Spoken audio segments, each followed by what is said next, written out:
কোনো ব্যক্তি যখন আমাদের থেকে বিদায় নিল, মৃত্যুবরণ করলো, তখন আমরা কিভাবে বুঝবো যে বিদায়টা ভালো ছিল এবং এই লোকটা আশা করি যে জান্নাতি হবে? এটা আমরা কিভাবে বুঝবো?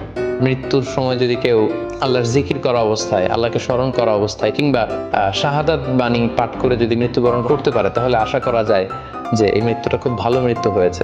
পাশাপাশি বিশ্বাসী ব্যক্তিরা, ইমানদাররা যখন মৃত্যুবরণ করে তখন তাদের কপাল ঘেমে যায়, অর্থাৎ মৃত্যুর পরে মৃত ব্যক্তির কপালে হাত দিয়ে যদি আমরা দেখতে পাই যে কপাল ঘেমে আছে, সোয়েটিং, প্রচন্ড ঘামছে, এটা দেখেও আন্দাজ করা যেতে পারে বা ধারণা করা যেতে পারে যে মৃত্যুটা ভালো হয়েছে।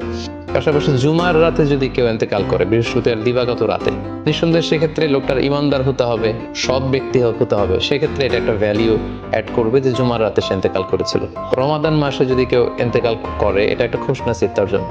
পাশাপাশি হজের সফরে যদি কেউ, হজের যে দীর্ঘ সফর, এই সফরে যদি কেউ ইন্তেকাল করে, এটা একটা ভালো মৃত্যু বলে